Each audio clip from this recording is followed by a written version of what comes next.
Good evening, everyone, and a very warm welcome to the Sampurna Grand Challenge 2026 Expert Speak webinar. I am Drishti Makijani and I will be your moderator for today's session. The Sampurna Grand Challenge is an innovation challenge launched in partnership with the Department of Horticulture Karnataka, designed to identify, support, and scale solutions with the potential of preventing post harvest losses within the state across key commodities. Today's webinar is a part of a series designed to connect innovators, startups, and ecosystem builders with practitioners who've spent a very large part of their careers building on the forefront of India's agri-food systems. To begin today's webinar, now may I please invite Ms. Debjani Samantare, the Global Manager at Nutrition Connect GAIN, to deliver the welcome address and set the context for today's session. Over to you, Debjani. Thank you so much, Drishti, and a very warm welcome to all of you. Namaskar. I welcome especially all participants, innovators, mentors, partners, and colleagues who are joining us today. As you very well know, it's our expert speak session for today under the Sampurna Grand Challenge 2026. And this is dedicated especially to understanding better from our guest expert speaker, CM Patil, the CEO of Krishikalpa. Today's session, expectedly, is about exchanging knowledge, experiences, practical insights around critical themes that are helping us to shape better food systems in Karnataka, India, and beyond. The Sampurna Grand Challenge especially has been envisioned as a platform that encourages bold and locally grounded, scalable innovations that can help to strengthen and bring about healthier, safer, more sustainable food systems changes. This initiative actually comes from a legacy of innovation challenges that we have done in countries before this, 10 countries in Africa and Asia, where very much the spirit of innovation has brought forth innovators such as yourself, many of you attending today. And the platform tries to support innovators and the ecosystem that brings them closer to the mentors, to the experts, to the private and public sector actors. Closer in terms of scalability, sustainability, market realities, and long-term impact creation, more or less. Sampurna, the word itself, means completeness and whole. As the name reflects, the ambition also is of this initiative. It brings together multi-sectoral partners together and tries to create a better whole, a better oneness. The goal here really is to strengthen Karnataka's agriculture and horticulture value chains while advancing better nutrition, sustainability, and inclusive growth. We are joined by our partners today with GAIN, the Global Alliance for Improved Nutrition, Nutrition Connect, TTC, ABWCI, Fortuna PR, Active, and Krishikalpa indeed. Our deep gratitude also, especially to the government of Karnataka and the Department of Horticulture for providing us visionary leadership and support throughout. My heartfelt thanks to Dr. Shalini Rajneesh, who is the Chief Secretary to the government of Karnataka, and Sakarish Reddy, Secretary, Department of Horticulture, Government of Karnataka, for his unwavering guidance and encouragement. This challenge brings us together, connects us with the realities of food systems challenges today. And therefore, we are deeply honored to have with us today Mr. C.M. Patil.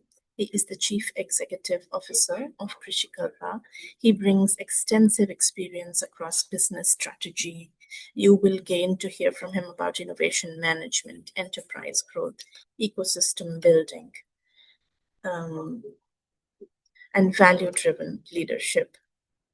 You will hear from my colleagues during the session also, where we'll be hearing from Dr. Parul Soni, Drishti Makijani, Mr. Asim Juneja, and Mr. Ajay Pandey. They will take you through an introduction deeper of the Sampurna Innovation Challenge as such and the key challenge categories, followed by a fireside conversation with Mr. C.M. Patil and Mr. Parul Soni. And there will be then an interactive style Ask Mr. Patil Anything question round session where all of you participants are free to ask him as you please. and the session will conclude with reflections, questions, takeaways, and guidance. So today's session is interactive. Please ask questions, engage in discussions with Sir and many of us. Thank you once again for joining us, and over to you, Drishti. Thank you so much, Deepjani, for that. We now know what an exciting hour we have ahead of us.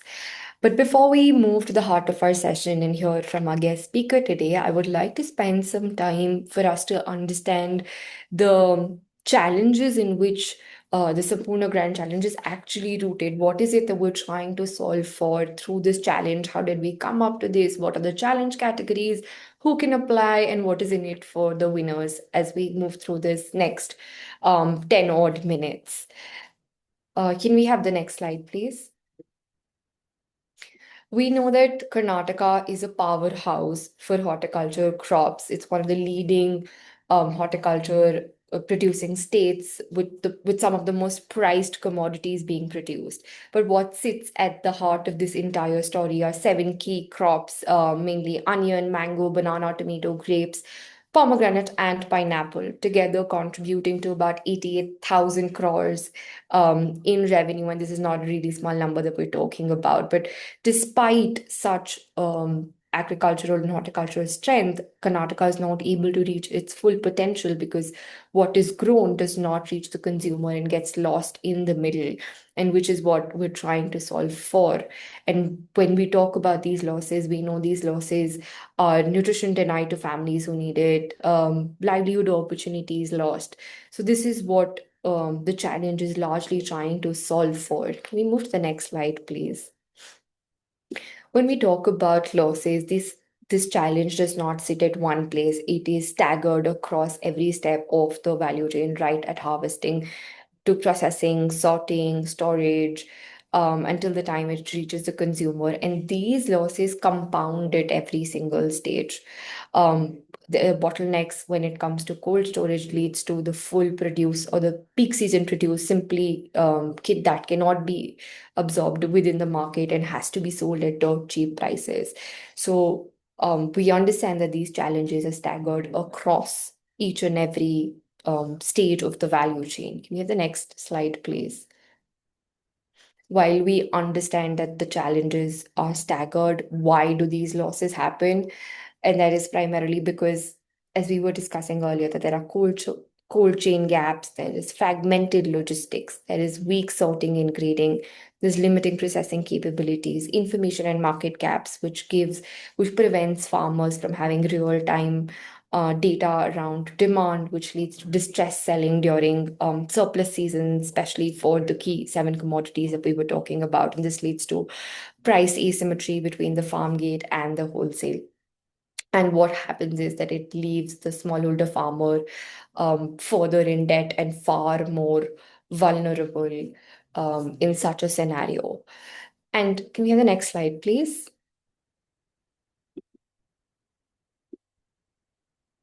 Can we have the next slide, please? Right. And what we need to understand that the losses is just, I mean, the loss goes beyond the cost of what we see as a single dimension, the cost of the food lost. What also gets affected is the farmer income. It is the nutrition denied to families who need it the most.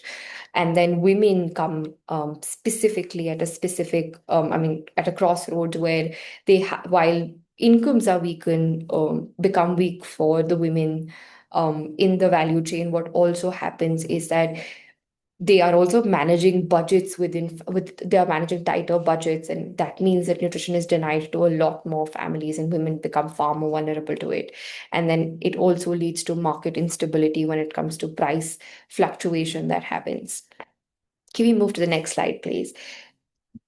So basis of all of this, there was a gap assessment, a more detailed, in-depth understanding of the losses across the seven key commodities, where do they happen, and better understanding of the ecosystem within the state. And these challenges across the seven commodities that were identified were converted into specific challenge categories and statements that you will see that we will walk through in the next couple of slides. And the gaps that were identified through the gap assessment is what led to the birth of the Sampurna Grand Challenge. Though Innovation Challenge comes from a legacy of innovation challenges that GAIN and Nutrition Connect have been doing across different countries. This gap assessment helped us ground that concept into the realities of Karnataka to help us identify the best solutions within the state and globally that could help prevent the post harvest loss across key commodities within the state. Can we move to the next slide? And these, as you see, are the 7 key challenge categories. The first category is the post-harvest value chain solution category. This category is a superset of all the other categories, where in case you're working at any specific step of the supply chain or all of them, this is the category that you can look to applying for. Then the next is sustainable packaging and innovation, followed by efficient logistics. Then we have community-led aggregation and enterprise model. Then there is innovative finance and access to solutions. There is digital decision for food systems. And then there is circular economy from loss to value. These are your 7 key challenge categories that came from the gap assessment and for which we have opened the challenge for.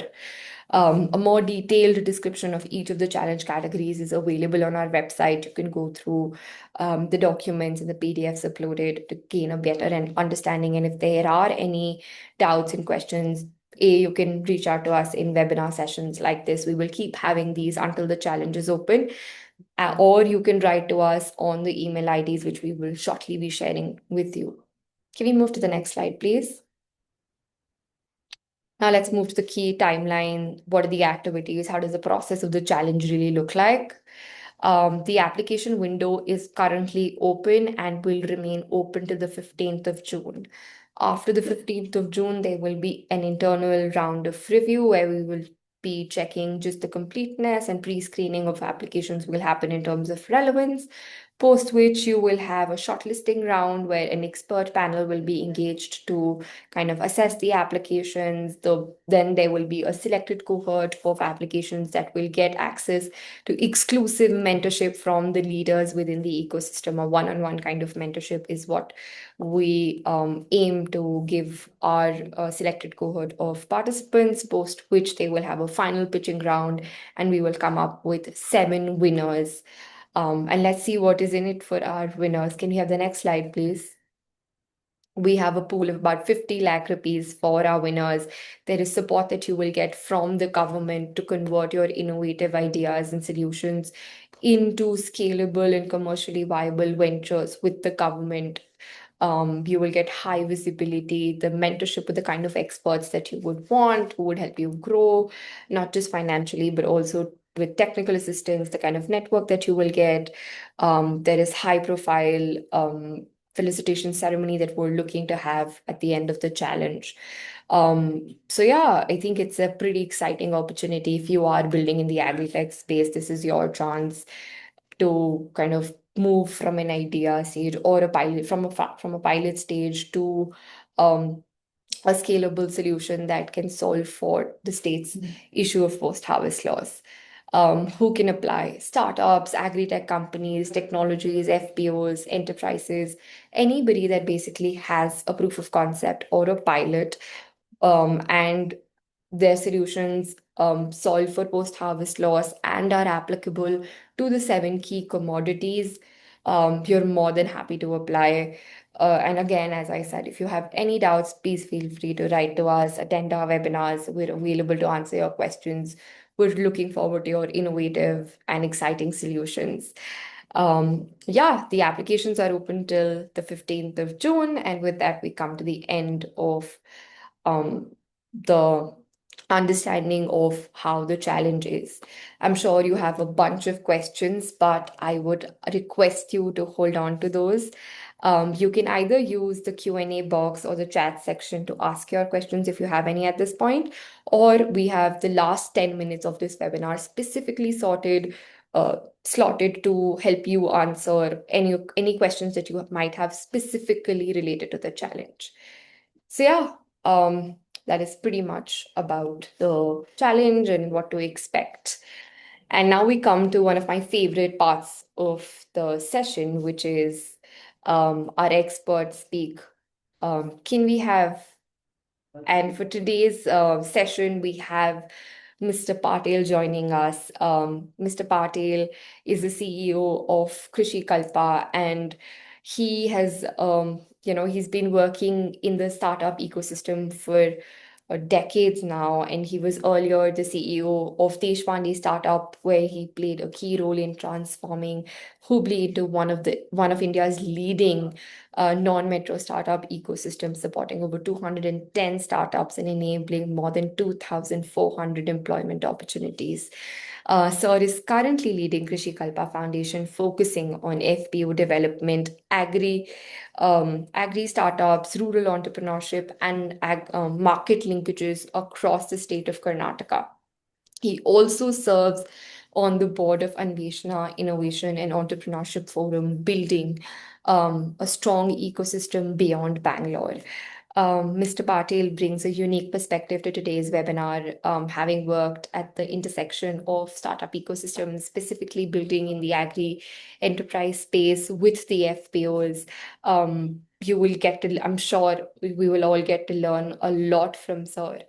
And to lead the conversation with him, we have Dr. Parul Soni, the founder of ABWCI and global managing partner at Think Through Consulting. Sir has been a key architect of the Sampurna platform. So over to you, sir, for the exciting fireside chat. Thank you, Drishti. I'm so excited to speak to Mr. CM Patil, my good friend, and we have worked together on many initiatives. But I feel Mr. Patil brings us a unique opportunity to talk to you, because opportunity which can really open a lot of avenues, lot of opportunities to see how this whole startup ecosystem in the agriculture sector can bring so value. So about this, when Drishti was talking about the whole Sampurna Grand Challenge, one thing was unique and one thing is unique. Sampurna, the platform, is the only platform in the world which is talking and working towards food loss. I'm talking about food loss, which is saving the planet, saving our farmers, and also helping the farmers to really increase their livelihood income. And that's the income we are talking about when it comes to Sampurna, the platform. Please visit us on www.sampurna.food, because this is an opportunity for all of you to come together, work together, and bring this value and save our planet. This is a unique opportunity which has started from Karnataka. This will spread across India, across the world. This is just the pilot. This is we are starting. So, and I'm so delighted that Mr. Patil is joining us with his so much, I'm saying, busy schedule, and you have agreed to be with us. I'm so excited to speak to you, sir. In Thanks, this Parul. context, when it comes to 210 startups at Hubli, and that entire context of it, now working on Krishi Kalpa and working with the agriculture, really the grassroots, organizations, to scaling them up, bringing money, technology, all that kind of ecosystem to see that they succeed. How is it different than the startups in the other sectors and the startups in the agriculture sector? Sure. Thanks a lot, Parul. I mean, I'm very glad a person of your caliber is doing this particular thing. I think this is a very good initiative from Government of Karnataka as well. I've been talking to ma'am about this, Shalini ma'am. I know her interest on this particular food loss for the last almost a decade now. So Yeah. I think the point what you're trying to make, Parul, here is that I see entrepreneur and entrepreneur, whether some of us are blessed to be in metros doing studies and stuff like that, and we might use a lot of jargons, but agri is a rural topic in the entire politics. In fact, when I wanted to work with Krishi Kalpa when I started in 2020, the first thing what I told to myself is I will start talking the regional languages, whichever part I go. I speak about 6 languages now, because if you are working in agri, you have to be a native. Okay, and there are a Correct. lot of entrepreneurs in the small towns, in the villages. doing phenomenal work. Aspirations are same. Probably exposure is different if I have to vet out. People in metro or in the startup world use lots of jargons without understanding the agri ecosystem. I was once a student. I said about close to 2 decades of my entrepreneurial experience, close to about half a decade of building entrepreneurs in as part of responded startups earlier. I said everything is one sort of journey, but if you end up wanting to work in the agri sector, you need to respect the motor there. So just to quote you one example, just to give you a difference, right? Uh, Probably this is where you will understand the difference between startups and FPOs or the entrepreneurs in the rural thing. The moment when I interact with any entrepreneurs in metro cities, they might be, I'm just using revenue as a caveat. If they end up doing a revenue of 2, 3 crores, the MacBook comes, the iPhone comes, all of those things come around that. But I have seen entrepreneurs in villages who are doing more than 10 crores, 15 crores, 70 crores. Uh, I really can't make a difference between them and others. But No, there are people, that's a very valid point, because what is happening is, I really feel that India has a very unique opportunity from the grassroots, and that's my personal feeling. As absolutely, I come from a very grassroots family and a grassroots, a kind of a town in Rajasthan. But the thing is, you're correct, because startups is in the terminology, people take startup as something which they are doing, something which nobody can do.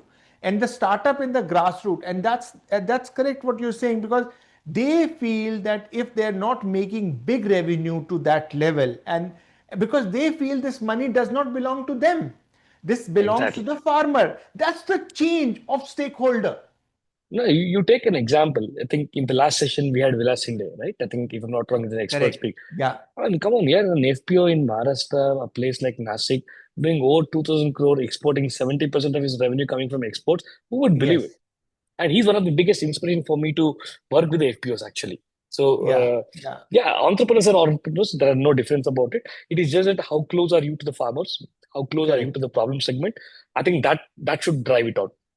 uh, is why I always get thrilled working with the. I travel about 14 days in a month, going to all across looks and corners of Karnataka, Telangana, and Maharashtra. I thoroughly enjoy it. I mean, they are the real soul of Hmm, hmm, hmm. transformation journey, I would say. Yeah. And Yeah. I think all we can do is probably we need to understand more them and educate them with a lot of tools. Like Correct. Sampurna Grand said, I'll make sure that at least about 30, 40 of our FPOs apply for this program because I saw Hmm. when one of the speaker was telling about the challenges thing, they are doing remarkable work over there. And food losses, particularly, anything, because this is something which as a nation we have to worry. And there was a time wherein we used to worry that we don't have enough food for our population. But now, Hmm. over what 40% of the food is getting lost just because of the sheer transaction losses over there, which can Correct. feed at Correct. least third world countries like crazy, crazy stuff over there. I think we all have that societal responsibility to see that how can we bridge the gap between the rural communities, farmers ecosystem, startups, what they have got. In fact, all, and I think Prashant also used to mention this a lot. If at all we're able to marry excellence, what we see in the startup world, and the resilience in the farming sector, and the persistence in the farming sector, if these two things come together, magic can happen and will happen, is what I believe. No, and also our farm tools. The government also has to work on creating these farm libraries. And these farm Correct. libraries to have those right tools for harvesting. Because, for example, where is the loss happening? The loss is happening at the farm gate, at the farm. And from there, and if we work on helping the farmer to understand why the loss, and this loss can transform, because a lot of people who came from outside used to feel that the loss is happening at the mandi level, but no, it is not No, happening it's at not. the mandi level, because the different grades of horticulture produce is sold at different levels, and nothing is No, wasted. I'll give a simple example, Parul. Yeah. See, bulk of us feel that inefficiency in the logistics or in the sorting grading. I'll be very honest with you. If at all we as a society has to improve, my my view of this thing is, if the grades can happen at the farm gate, Yeah. then we can cut our loss multiple times. 100%. Because Today, what we did in 2021 in Krishikalpa was we made an FPO as that middle agency who will procure from farmers. They do sort grade. I think I'll give an example. We were working with one of the called Arkavati. So over there, they used to procure coconuts from the farmer and they started sorting based on 350 to 400 grams, 400 to 450 grams, and less than 250 grams at an FPO level in the village. Now, I'll tell you the differential pricing, what was the average at that point in was about 23 or 24 rupees. They got for the grade one 34 rupees. Okay, jump of 10 rupees per kg of nut. Second grades were actually sold at temples, which were used for our rituals kind of thing. Third, Correct. tertiary grades was used for Horeca segments.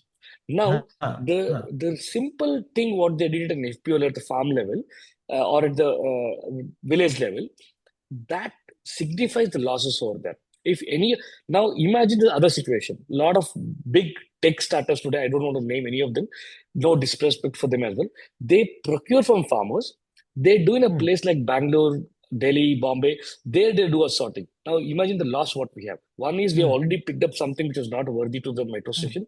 And in metros, we end up spending much more money for the yard to sort these places. And labors are very high in metro cities. In villages are very less. So if these small things can be corrected. See, agri is all about execution excellence. It is nothing to do with, yes, technology will have a role to play, but it is all about sharp insights. And agri is one topic which has been coming over centuries, not decades. It's a century phenomena. You and me, to be very honest, I myself, when I started with Krishikalpa working with FPL, I thought I'm a learned guy. I can give some gyan for them. But I have learned a lot in the agri sector than giving a gyan. The first thing I would encourage all the founders to do is forget, keep your ego aside, keep your knowledge aside. Just go and spend 2-3 months with the farmer. Not one, two, section of farmers. Then you'll understand where the inefficiencies are. And as you rightly said, if this sorting reading can be done over there at the farm gate level, I'll give one other example. Take Tur as an example, which is in Kalburgi region, which it's a hub of Turzar.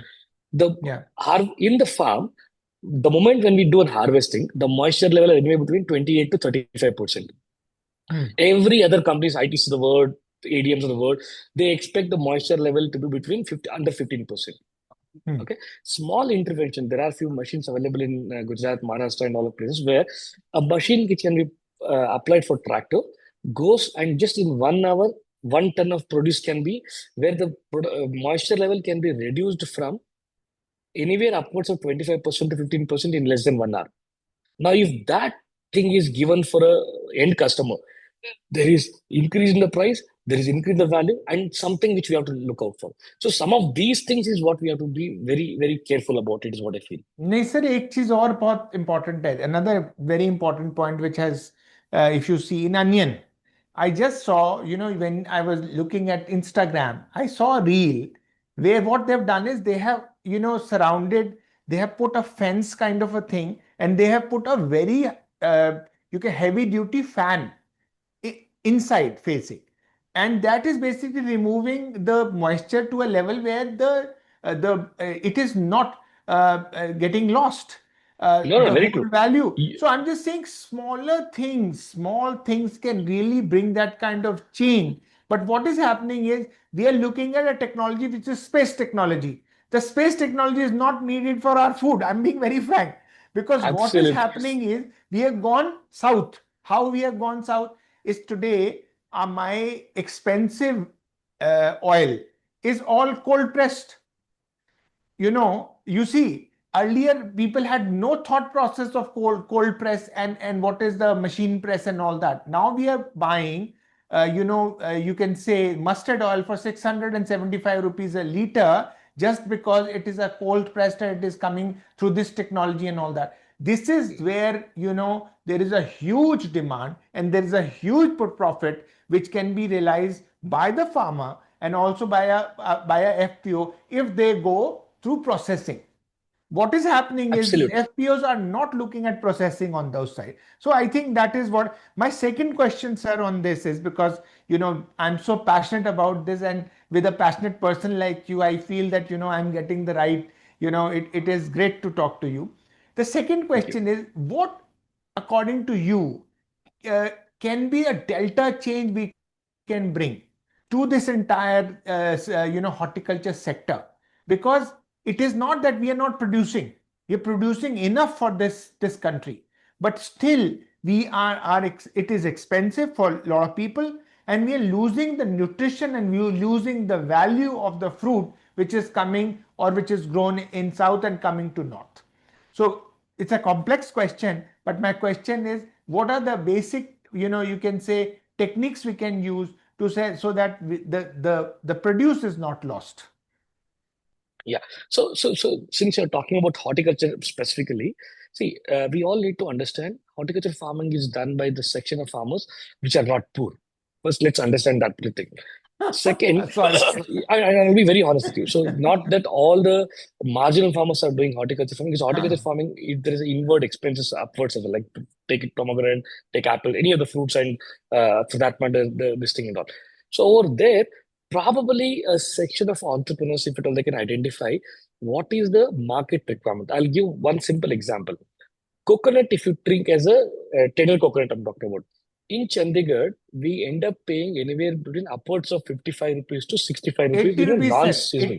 80. I'm not even talking about summer. I'm not even talking about Ha, summer. ha. Just non-summer, we end up paying upwards of 55 rupees to this thing. Now, in Karnataka, highest number of tender coconuts are developed in Ramnagar district, in Chamarajanagar and all of those things, towards the Mysore South Belt kind of thing. Over there, nuts are sold by farmers. Believe me, farmers' price, they are getting anywhere between 15 to 18 rupees. Okay.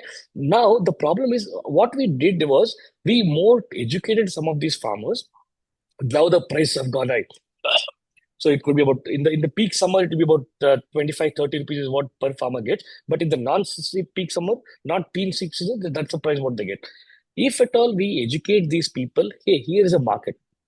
We need to educate some of these to it could be a lot of tech entrepreneurs are also there in the call today. If at all we are able to do a matchmaking kind of thing, wherein here is a market. At Krishikalpa, what did we do? We didn't do any magic. We only told, here is a market which is paying 55 rupees, but you have to send to that particular thing. That information, if at all they have it, that's superior thing. Second, the agronomy side, we need to be very conservative on the chemicals what farmers are using. Some of the farmers are not really aware of it. They end up spraying a lot of, scientists tell them to use 10 ml in 1 liter of water.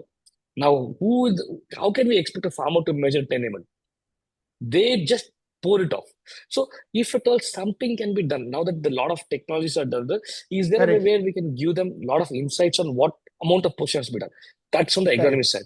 Third, these days there are a lot of, I have a great regard to all the departments, but everyone is stuck with their own departmental work over there. The agronomy service is getting backship there.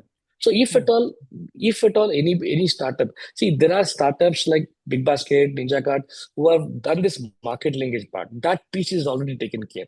No point in we again trying to redo the same thing what they've done. They've already mastered that art.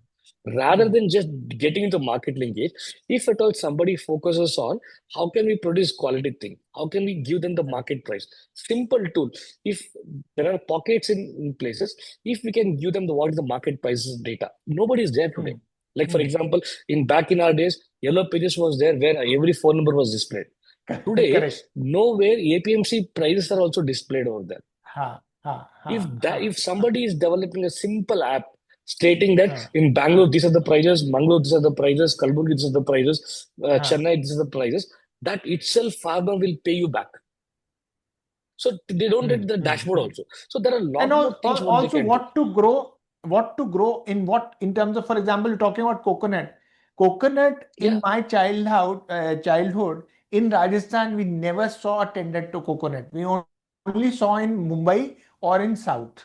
Now the tender coconut you can drink all over India.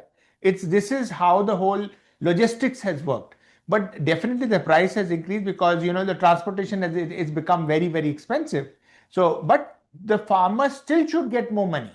It should not be the double the cost in terms of, because I bought today for 80 rupees in Delhi. So if you're thinking and your estimation is 25 rupees for a farmer, so there is this huge lot which is in between.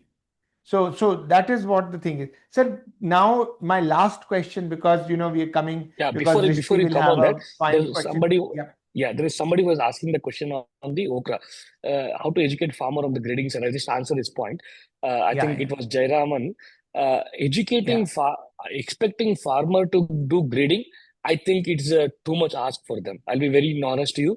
Farmer have got a lot more patience. His patience, his or her patience level is already over the time of harvest. You cannot expect him to do something. Is why intermediaries like FPOs or some other agency should actually take up that rather than expecting the farmer to do it. Farmer, trust me, it is very difficult for you to work and then educate them on that particular thing. I hope I answered the point over there.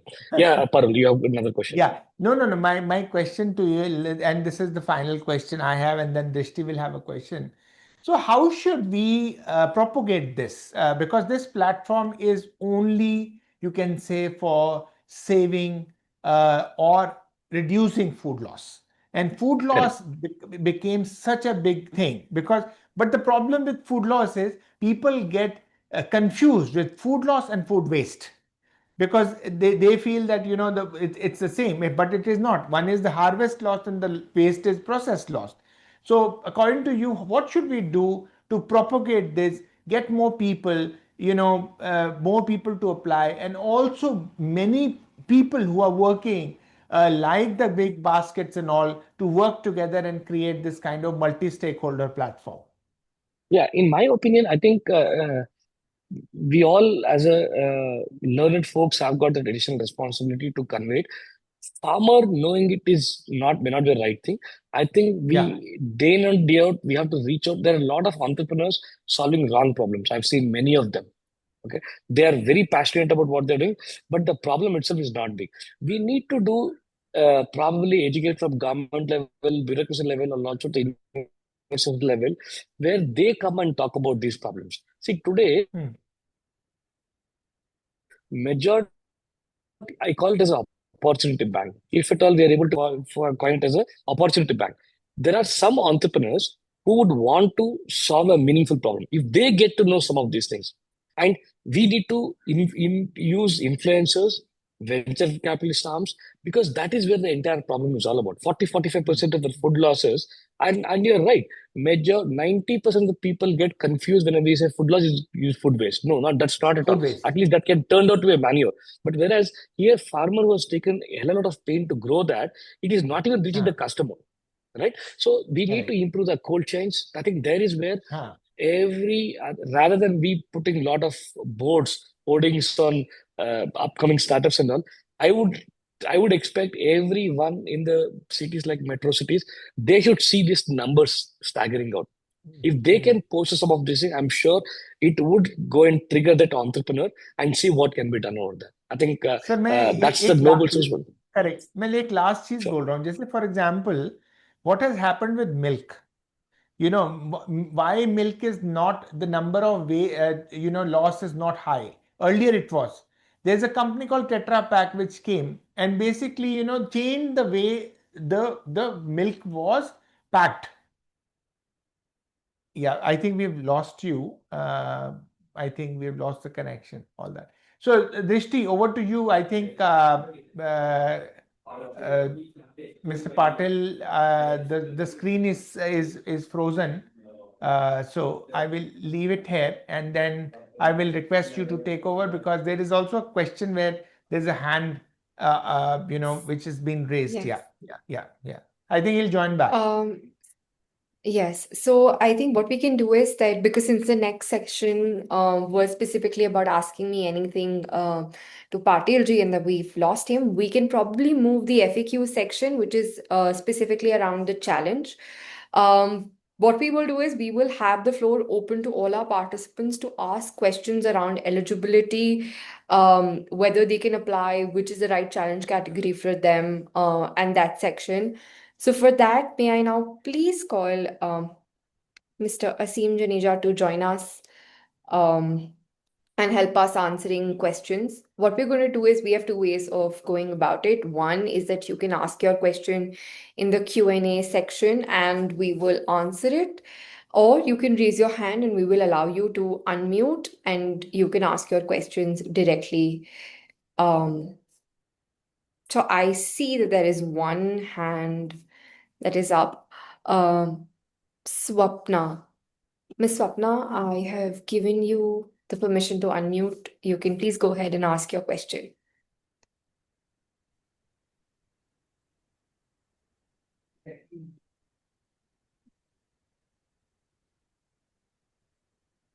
Miss Swapna, would you want to ask your question?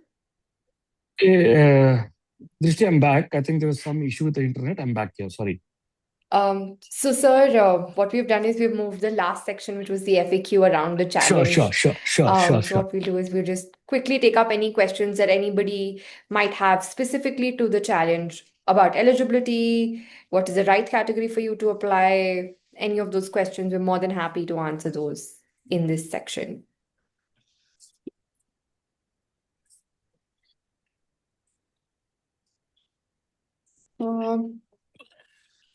I don't. Okay, there is a question that says, what does market-ready solution mean? Right. I mean that's a very pertinent question.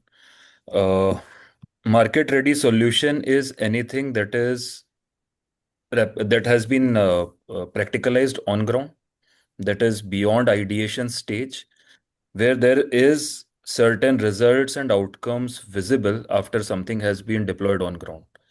If the results are the ones that align with Government of Karnataka's expectation regarding scalability, feasibility, and sustainability of such initiatives, there is no bar for anybody to not apply.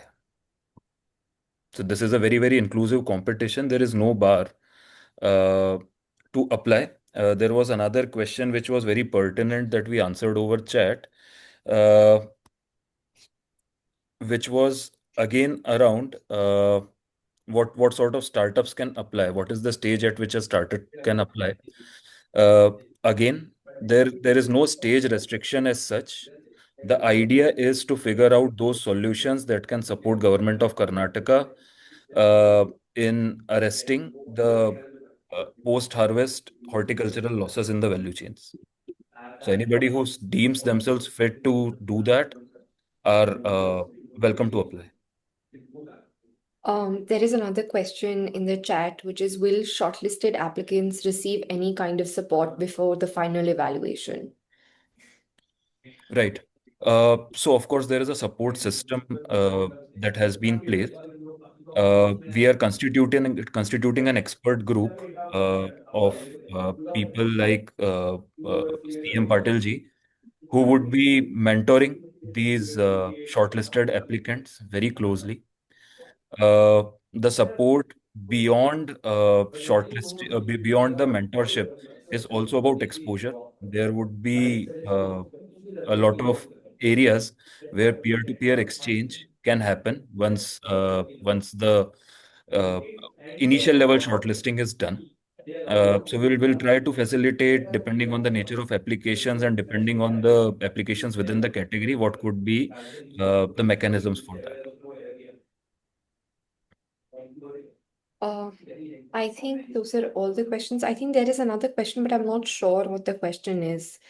Mr. Jayaraman, would you want to unmute and ask?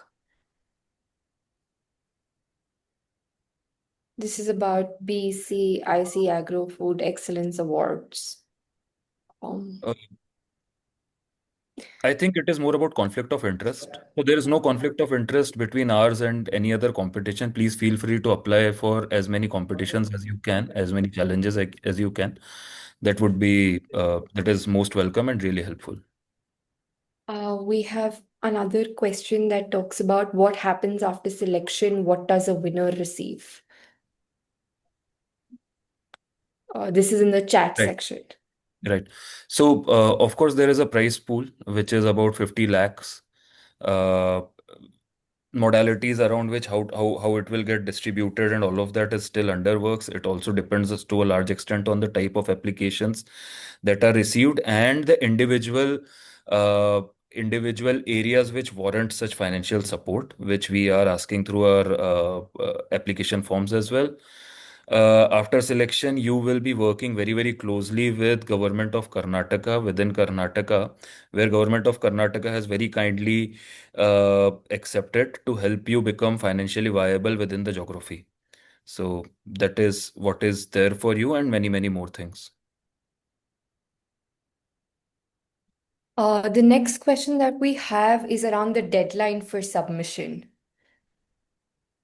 So it's about 15th June. That's the extended deadline. There is a question around how to apply. We will be sharing a QR code through which you can scan and apply. You can also look us up on sampurna.food, where you will be able to directly apply from our website. There is one last question that we will take. For technologies which is ready, there in other countries, can it be applied to this challenge by collaborating with those by collaborating with those principal foreign company? Yes, that is a good idea. You can always apply uh, if there is no conflict of interest. That is something that the applicant will have to ensure. If there is an in-principle agreement between the foreign entity and the entity in India, and both of them are willing to support Government of Karnataka, uh, and there is no conflict of interest, there is no regulatory issues. If that is taken care of, then we'll be very, very happy to go through your application. I And it's a think good idea. I think it's a very, very good idea. So that I wanted to reiterate that. Thank you so much. I think with that, we come to the end of the FAQ section. We will now move to the section where all of our participants can ask Mr. Patil anything that they would like to ask. So this section is about you asking him questions about building within the space and not necessarily around the modalities of the challenge. So, Yeah, Drishti, I'm available. I can speak. sir, I'm just, I don't think we can see your video. No, I've switched off the video, but I'm going to just to get the net better. I've switched off the video, but I'm available. I'm open to answer. Sure. So I think I'm going to move to the chat section. Again, participants, you can answer this in two ways. Either you can raise your hand and ask your questions, or you can drop in your questions in the Q&A, in the chat section or the Q&A section, and we'd be happy to um, take those questions on behalf of you. There was one question, I think, that was there around how to educate farmers for grading. And then there was a follow-up question around Yeah, the I think fact that, I think Drishti, on that part I answered them. Expecting farmer to do grading is little tough ask for me, if you ask me, because entire thing of farmer will get, I mean, his patience level will get over after the harvest. He will be one of the highly patient guy till the harvest is there. After that, expect him to do grading and sorting or her to do grading and sorting is a tough ask according to me. So it's where yes, the intermediaries like FPOs and all can come into play, and they can actually help out and then figure out what best way. Even in fact, that itself is a business opportunity. absolutely, sir. And sir, picking on your point of the opportunity, where do you see the next big opportunity for entrepreneurs and startups to innovate when it comes to the agri-tech space? Yeah.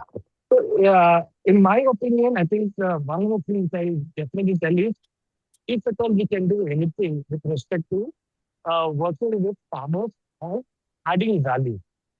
When I say adding value, believe it or not, bulk of the FPOs we are working, they are only involved in doing the basic value addition, starting grading it to be, or it could be kind of basic packaging and logistics, or helping him get that economy inputs at the right time.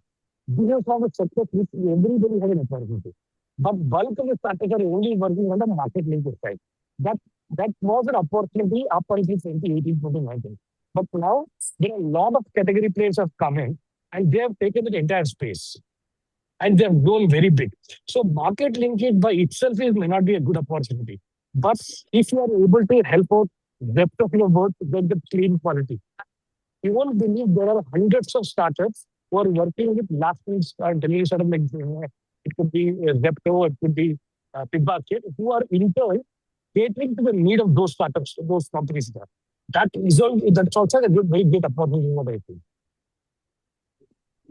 Thank you so much, sir, for helping us articulate that opportunity, and hope most of us entrepreneurs who are looking for areas to innovate in have a more clearer understanding of where is the next opportunity, how do we build, what are some pitfalls to avoid when we're building in this space, and try not to build from our ivory towers, but rather spend some time on ground with farmers, understanding the actual challenges, and then start building solutions. So thank you so much, sir, for your time today. And before you leave, can I please request you to deliver the closing remarks for all of us entrepreneurs?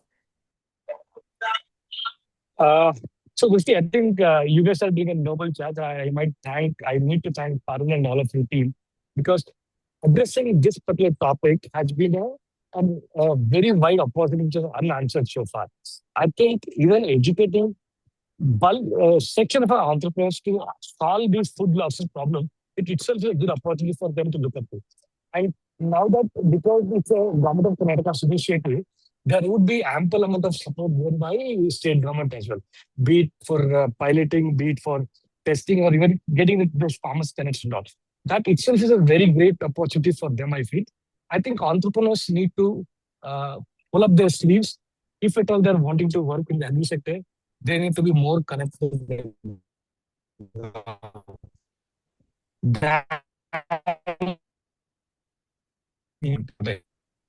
So thanks a lot for doing this.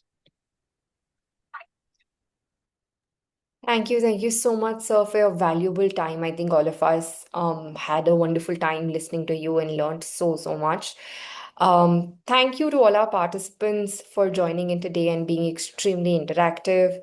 Again, as I said, this is a series of webinar. The next one that we have planned is on the 2nd of June. The registration link has been dropped in by the team. The application to the window is open. Can we have the QR code for participants? You can scan the QR code and apply to the challenge. Or you can go to the website and join us there. If you have any questions, please feel free to write us. We have a help desk number also mentioned on the website. We're available and happy to answer any questions that you might have. Thank you so much and have a lovely evening.